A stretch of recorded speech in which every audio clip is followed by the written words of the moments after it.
दिनांक 1 नवंबर 1979। समय रात्रि की 1 बजे। स्थान तिरुपति मंदिर।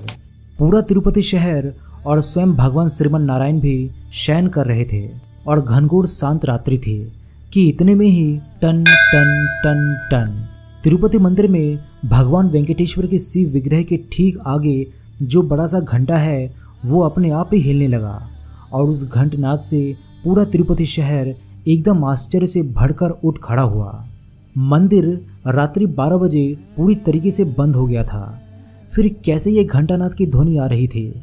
सबके मन में यही सवाल था कि किसी भी इंसान का मंदिर में रात्रि 12 बजे के बाद रहना संभव नहीं है, तो फिर किसने ये घंटानाद किया? कोई जीव जंतु मंदिर में प्रवेश नहीं कर सकते क्योंकि सारे द्वार बंद है, तो फिर ये कौन है?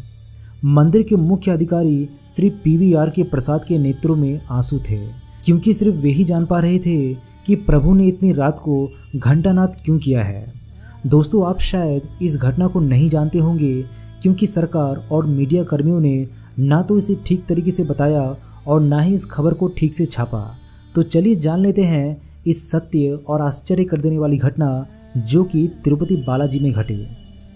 दोस्तों, आपसे गुजारिश है कि ऐसे वीडियोस को ज़्यादा से ज़्यादा शेयर कीजिएगा ताकि हमारे भारतवासी हमारे मंदिर और मंदिर में होने वाले चमत्कारों के बारे में ठीक से जान सके। तो चलिए इस वीडियो की शुरुआत कर लेते हैं। ये अलौकिक दिव्य चमत्कारी घटना 1979 नवंबर माह की है।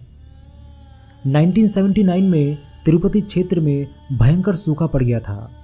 दक्षिण पूर्वी का मानसून पूरी तरीके से विफल हो गया था। गोगर्भम जलाशय जो तिरुपति में जल आपूर्ति का प्रमुख स्रोत है लगभग सूख चुका था।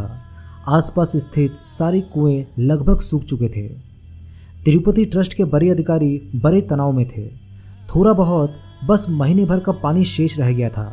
मौसम विभाग स्पष्ट कर चुका था कि वर्षा की कोई संभावना नहीं है। सरकारें अपने हाथ खड़े कर चुकी थी। ट्रस्ट के सामने मंदिर में दर्शन निषेध करने के अतिरिक्त अन्य कोई विकल्प नहीं बचा था। दर्शन निषेध अर्थात दर्शन पूजन अनिश्चित काल के लिए बंद कर देना। ट्रस्टियों की आत्मा स्वयं धिक्कार कर रही थी कि कैसे श्रद्धालुओं को कह पाएंगे कि जल के अभाव के कारण देवस्थान में दर्शन प्रतिबंधित कर दिए गए हैं, किंतु दर्शन बंद करने के अतिरिक्त कोई भी विकल्प नहीं बचा था। विधर्मियों और मूर्ति पूजन के विरोधियों का आनंद अपने चरम पर था। नास्तिक लोग मारे खुशी के झूम रहे थे। अखबार में खबरें आ रही थी कि जो भगवान अपने तीर्थ में जलापूर्ति की व्यवस्था नहीं कर सकता, वे अपने भक्तों पर कैसे कृपा करेगा। कुछ दिन और निकल गए किंतु जलापूर्ति की कोई व्यवस्था नहीं हुई। अचानक घबराए हुए ट्रस्टियों को कुछ बुद्धि आई और उन्होंने वेदों और शास्त्रों के धुरंधर विद्वान और तिरुपति ट्रस्ट के सलाहकार 90 वर्षीय श्री गणपति शास्त्री जी महाराज से संपर्क किया। ट्रस्टियों ने महाराज श्री से पूछा कि क्या वेदों और शास्त्रों में इस गंभीर परिस्थिति का कोई उपाय नहीं है। श्री गणपति शास्त्री जी महाराज ने उत्तर दिया कि वेदों और शास्त्रों में सारी समस्याओं का निदान है। महाराज श्री ने ट्रस्टियों को वरुण जाप करने का परामर्श दिया।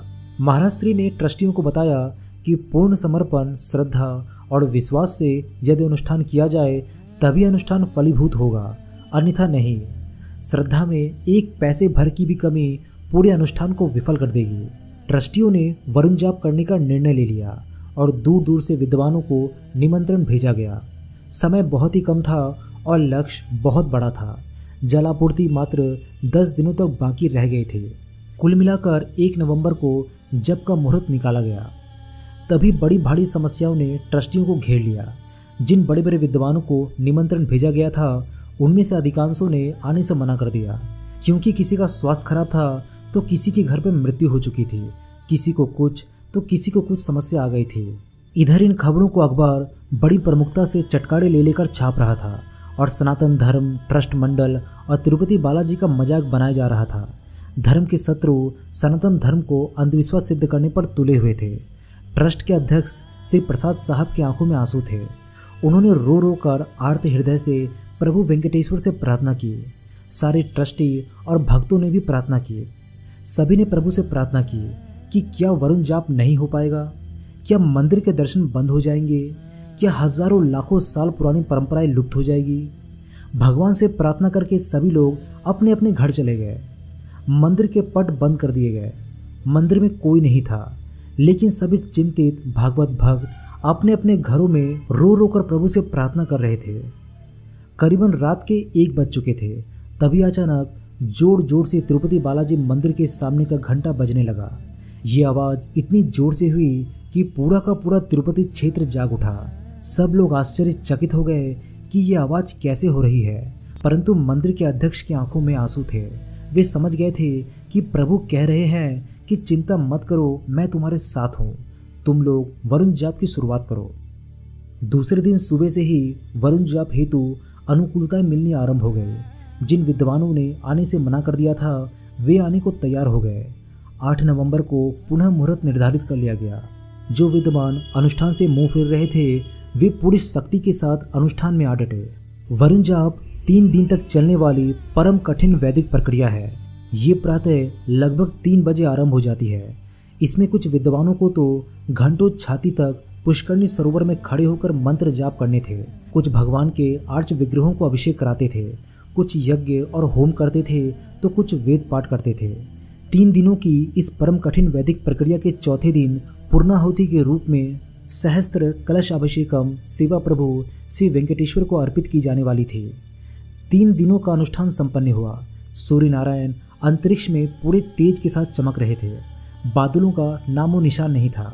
भगवान के भक्त बुरी तरीके से निराश होकर मन ही मन भगवान से प्रार्थना कर रहे थे।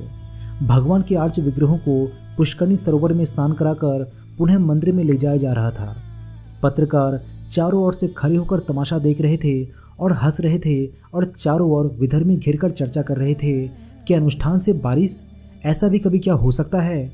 कैसा अंधविश्वास है और कैसा पाखंड है ये। ट्रस्ट के अध्यक्ष श्री प्रसाद साहब और ट्रस्टीगण मन ही मन सोच रहे थे कि हमसे कौन सा अपराध हो गया है, क्योंकि प्रभु ने हमारी पुकार अस्वीकार कर दी है। अब हम संसार को और अपने आप को क्या मुंह दिखाएंगे। वे इतना ही सोच रहे थे कि इतने में ही 2 से 3 पानी की बूंदें श्री प्रसाद के माथे पर पड़ी। उन्हें लगा कि पसीने की बूंदें होंगी और फिर कुछ देर बाद 5 से 6 मोटी मोटी बूंदें पड़ी।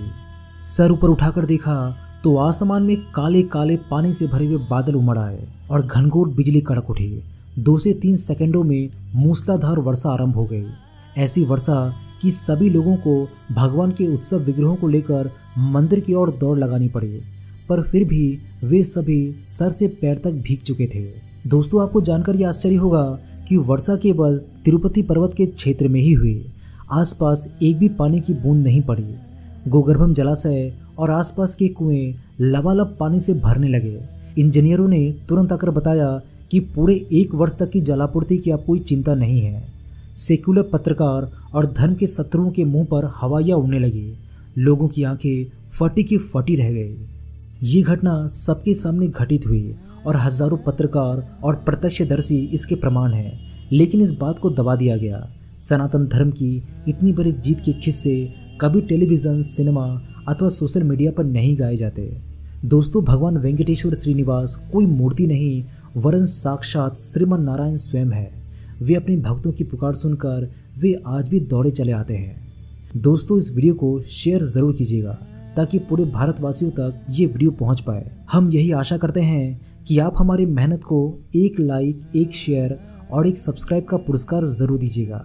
वीडियो अगर पसंद आए तो वीडियो को लाइक, शेयर और चैनल को सब्सक्राइब करना मत भूलिएगा। मैं हूं आपका दोस्त प्रदीप। जल्दी मिलता हूं आप सभी के साथ एक नए वीडियो के माध्यम से। तब तक के लिए अपना ख्याल रखिएगा।